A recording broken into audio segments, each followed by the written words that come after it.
প্রধানমন্ত্রী নরেন্দ্র মোদীর জন্মদিন উপলক্ষে সেবা পক্ষকাল পালন করা হচ্ছে বিজেপির পক্ষ থেকে। সেই মতো বিজেপির পক্ষ থেকে স্বচ্ছতার কাজ করা হলো মাথাভাঙাতে। এদিন মাথাভাঙা মদনমোহন বাড়ি চত্বর এলাকায় বিজেপির মাথাভাঙা টাউন মন্ডলীর পক্ষ থেকে এই কর্মসূচি, যেখানে উপস্থিত ছিলেন মনোজ ঘোষ, প্রকাশ দাস, মৃগাঙ্ক সাহা, শিবশঙ্কর সাহা সহ অন্যান্য আরোরা। এদিনের এই কর্মসূচি বিষয়ে বিজেপির জেলা সম্পাদক মনোজ ঘোষ বলেন, প্রধানমন্ত্রী নরেন্দ্র মোদীর জন্মদিন উপলক্ষে সেবা পক্ষকাল চলছে। গান্ধীজির জন্মদিন পর্যন্ত চলবে বিভিন্ন কর্মসূচির মাধ্যমে। সেই মতো আজ মাথাভাঙা মদনমোহন বাড়ি এলাকায় স্বচ্ছতার কাজ করা হলো।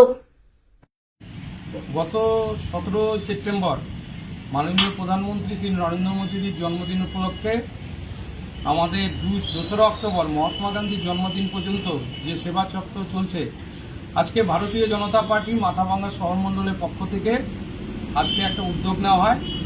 মাথাভাঙার শ্রী শ্রী মদনমোহন ঠাকুর বাড়ির এলাকা আমরা ভারতীয় জনতা পার্টির কর্মীরা আজকে পরিষ্কার পরিচ্ছন্নতা করলাম।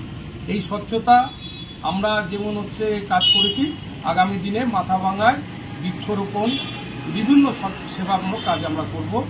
এই কাজ এই সপ্তাহ ধরে চলতে থাকবে।